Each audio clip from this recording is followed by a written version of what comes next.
Coming up, a Native woman astronaut makes history. Traditional ecological knowledge makes its way into college curriculum, taking on the Indian Reorganization Act and energy sovereignty for Native nations. I am Aaliyah Chavez. Join us for those interviews, plus headlines from the ICT Newscast.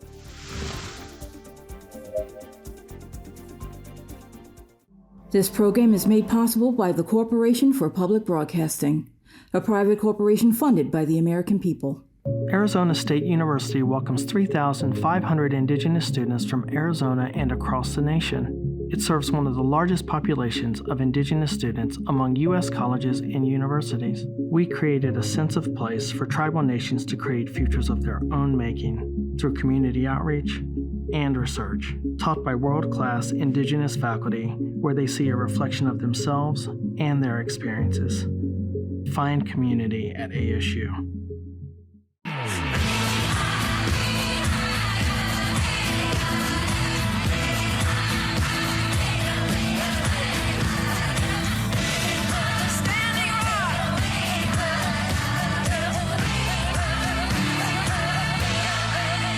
This is the ICT Newscast with Aaliyah Chavez.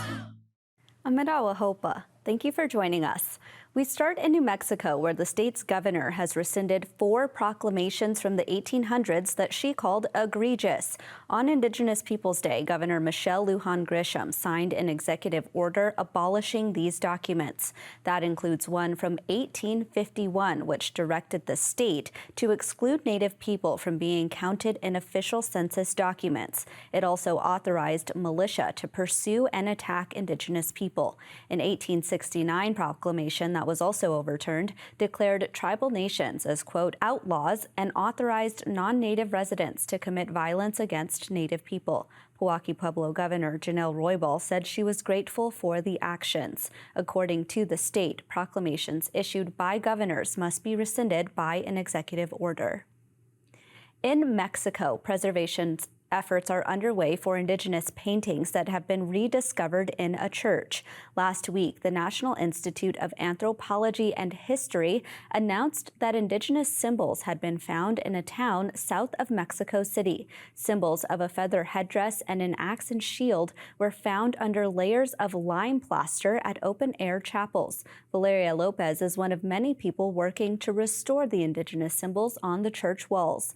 Lopez says the symbols, found painted next to Catholic motifs, suggested priests negotiated with Indigenous leaders after the conquest.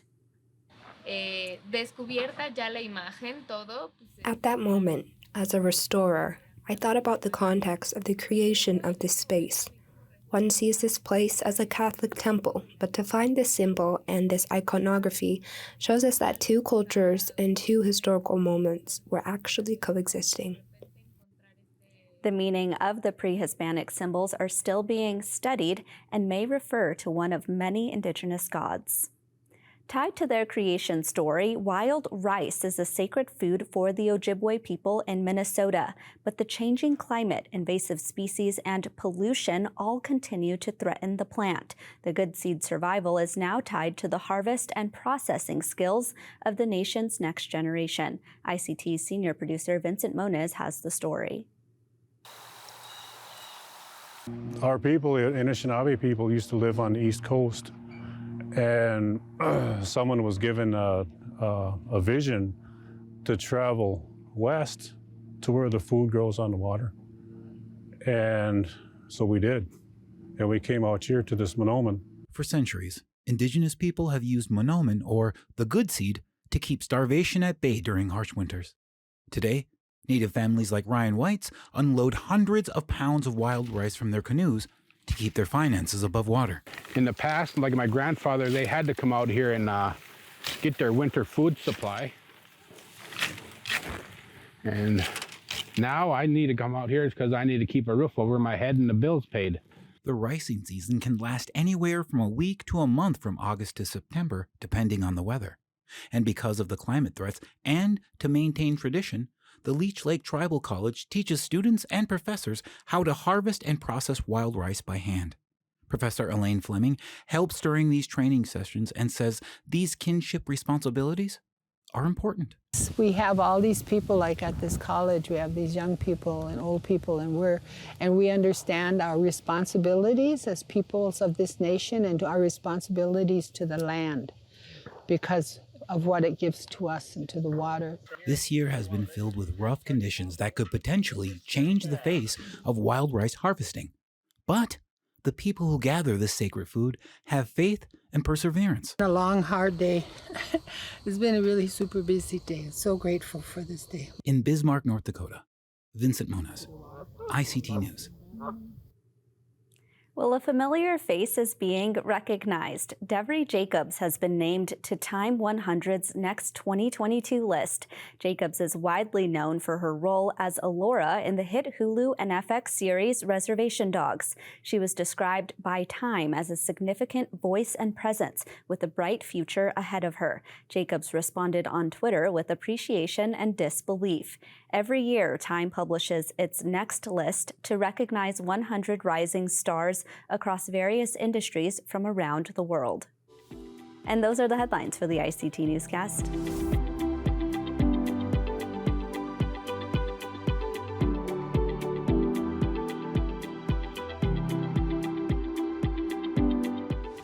Nicole Mann made history last week when NASA and SpaceX launched their latest mission to the International Space Station. Mann is the mission commander and the first Native American woman to go to space. NASA has this profile of the Wailaki woman who is an enrolled citizen of the Round Valley Indian tribes. Take a look.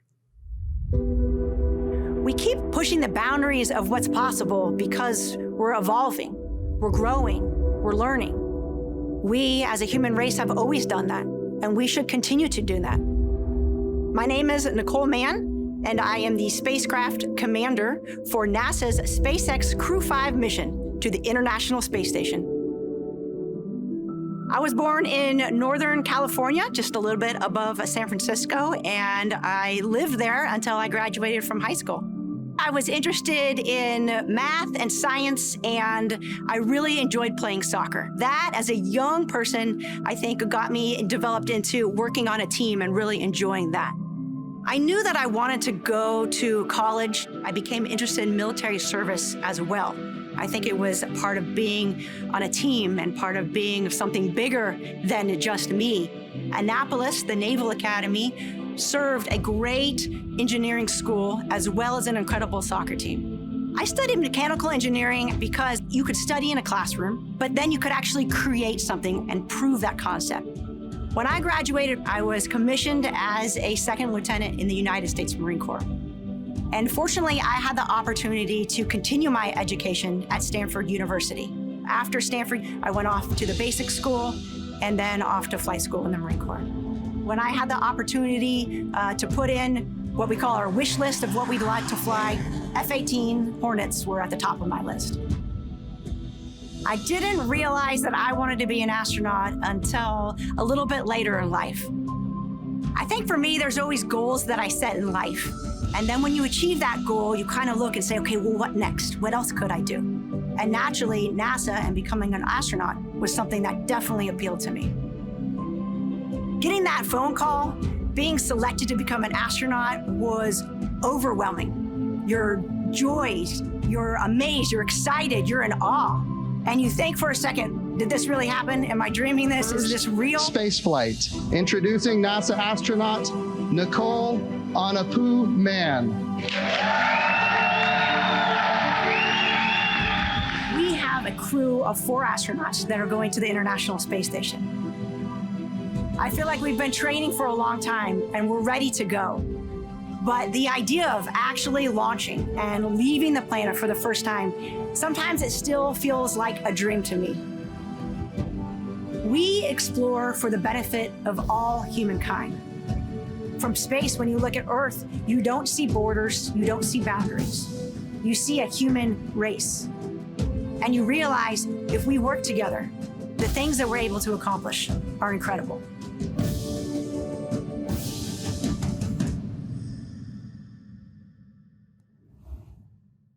A Yurok woman will join the Northern Arizona University faculty next year as the first professor of Indigenous forestry. Her research focuses on the intersection between wildlife, traditional ecological knowledge, and Western science. Siva Ramos joined me in the studio earlier this week. Take a look.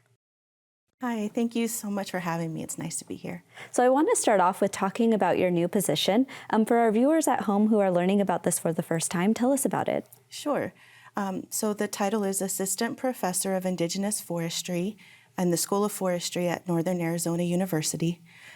This position was flown in the previous academic cycle, so last fall when I applied, and it was one of two positions that I personally saw in my search for tenure-track positions in the whole nation that were Indigenous specific in a science program with natural resources.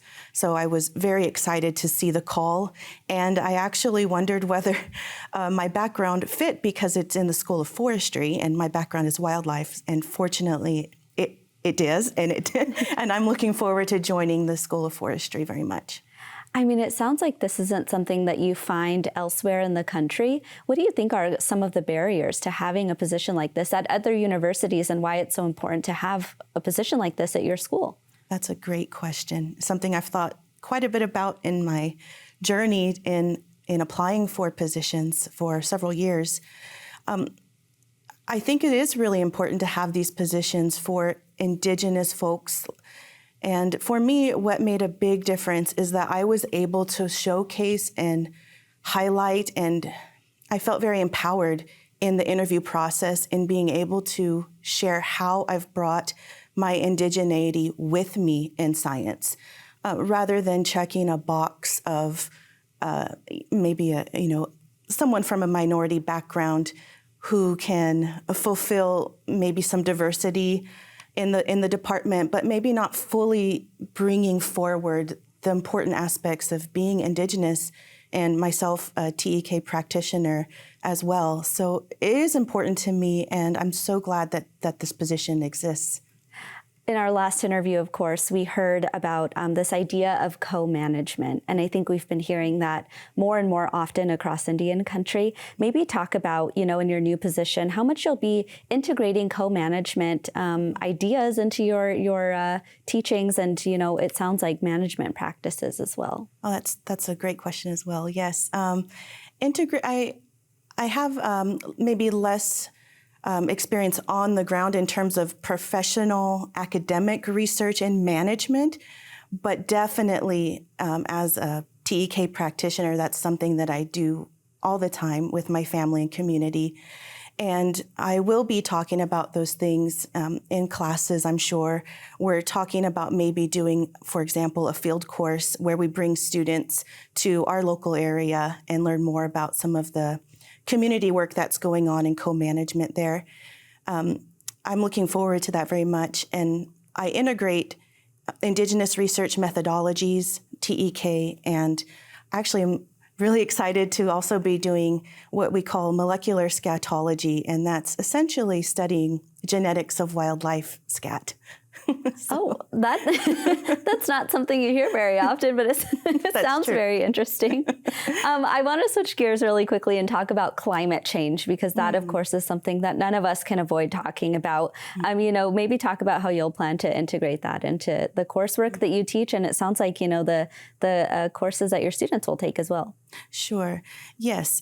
In the field course, I'm going to collaborate with another faculty who has worked a lot in our local community as well with our cultural burning folks. They have a community group that does a lot of that work. And with climate change, they've been very invested in mitigating some of those effects by bringing back those traditional burns, and which, of course, for the Yurok people, traditionally had traditional burning, and that benefited the wildlife as well. So that ties into my professional background in terms of monitoring wildlife. Maybe in some of these areas where we're bringing back those burns, we can monitor and see how the wildlife are responding to those places. Well, Dr. Ramos, we're so honored that you're here in the studio with us, and we're excited to see, what you do at this position. Thank you so much. Thank you for having me. Thanks.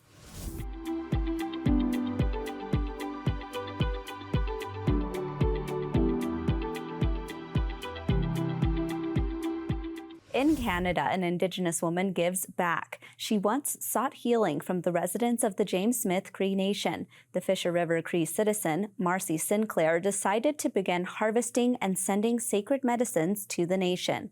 APTN's Sav Johnson reports. Marcy Sinclair is no stranger to the power of sweetgrass. There's 21 strands, so one strand won't be strong by itself. But with 21 strands, it's almost unbreakable. This sweetgrass teaching can help strengthen communities like James Smith Cree Nation in Saskatchewan.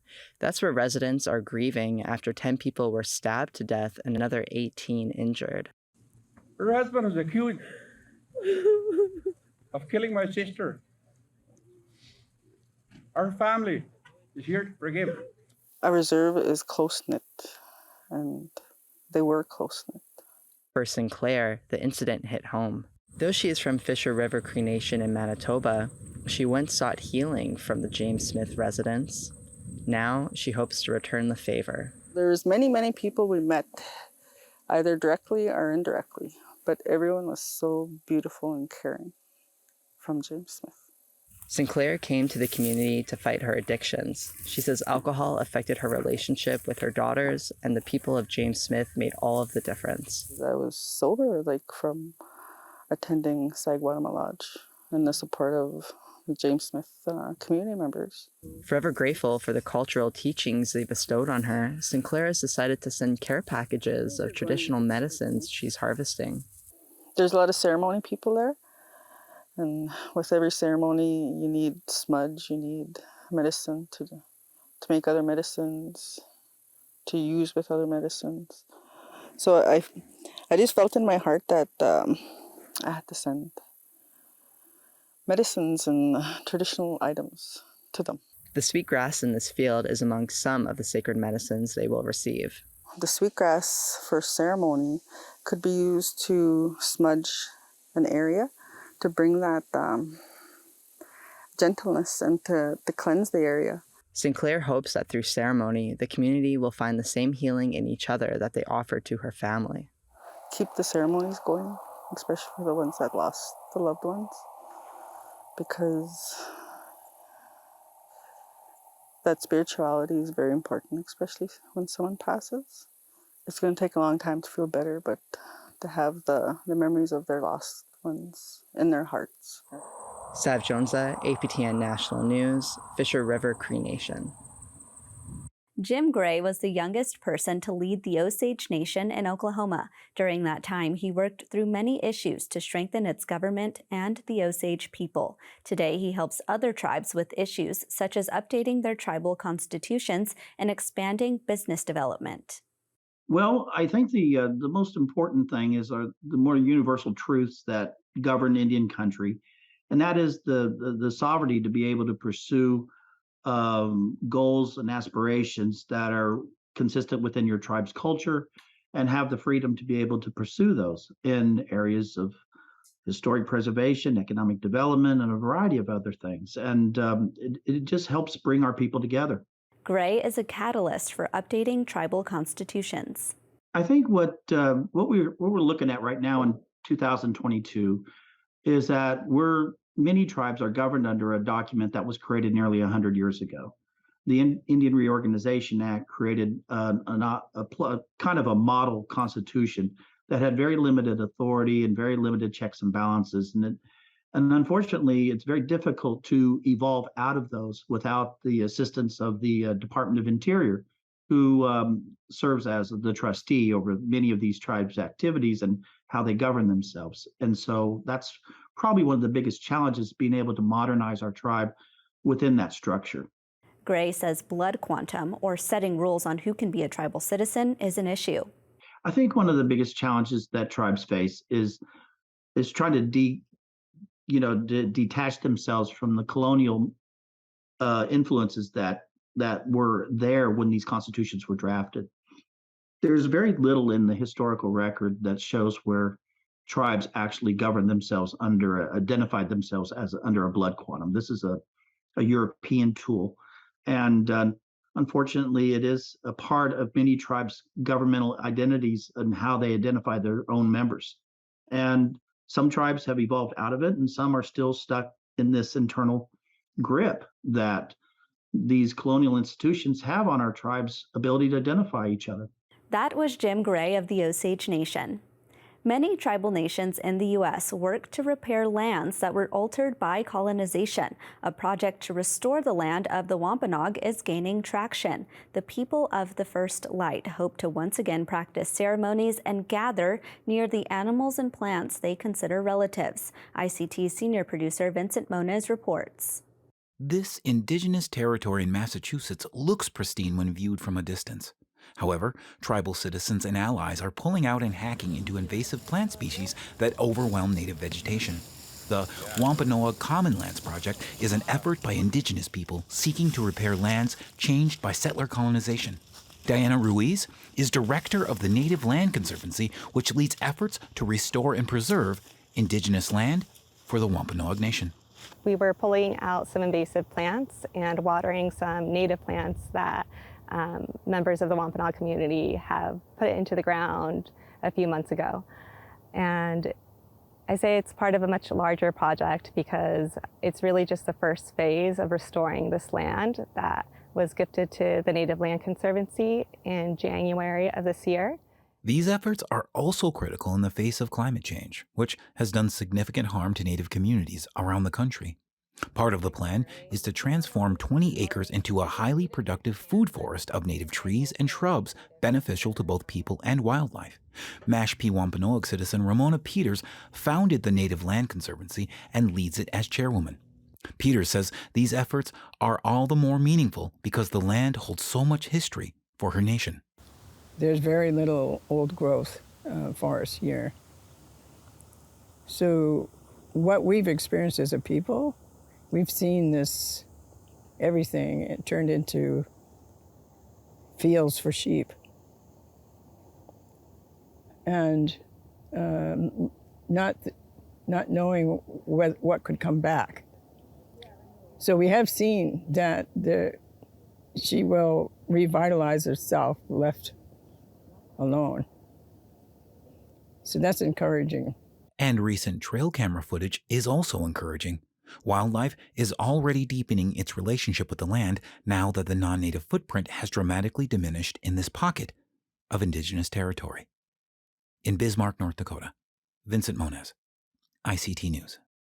Wahala Johns is the director of the Office of Indian Energy Policy and Programs. It's located in the U.S. Department of Energy. She is responsible for maximizing the development and deployment of energy solutions. That comes at a time when coal is a big issue in Indian country. I think tribes have played an integral role in providing power and, coal resources, other natural resources to power this country. And we are seeing the decline in the market for those resources. And, we've established the interagency work group on coal communities, which is focused on supporting communities in this country, coal impacted communities in energy transition. So we at the Department of Energy and others are working, coming up with a all government approach to assisting these communities that have been providers of power, that they are taking care of, that we're planning with them, that we're also investing in them in the way that they want to move forward. And same with tribes. We have many tribes that have been producers of coal, and we're seeing that the closure of coal plants and the impact that's had on workers, but also learning about the impact it's also had on the communities and the health and the revenues. And so I feel like there's a lot there that our agency and many others are interested in really, coming together to figure out how to support these tribes that are going through energy transition. Johns talks about success stories. Wow, there's been amazing examples. You have the Moapa, the tribe in Nevada that has been doing solar, utility scale solar for a very long time. You have Navajo Nation that is pursuing solar now to big solar fields, and they're pursuing even megawatts of solar. And I think that these, the sort of utility scale projects are really exciting, and that they can generate revenues, that it can sustain power for communities and the region. But you also have the small projects that, the ones that our office has been supporting, about 200 clean energy projects, that are microgrid tribal buildings. You have Bad River that has been doing a microgrid with solar and PV and battery storage as well. So yeah, there's many projects I would love to highlight. And I think that, what I've seen in my tenure here is that many of these communities and tribes, they seed these ideas and they're able to work together in with technical assistance regionally, but also with our office to be able to plan, their energy future looking forward. And it's a process. Sometimes these projects take time and planning. And I like the idea that, the seventh generation outlook of like 100 years from now, how are we going to be? What's our community is going to look like? What do we envision for, the future generations? That was Wahala Johns. And that's a slice of our Indigenous world. For all the latest, visit ictnews.org. From all of us in the newsroom, stay safe, my relatives. Sometimes you got to take a stand just because you know you can. Oh, you got to run, you got to run.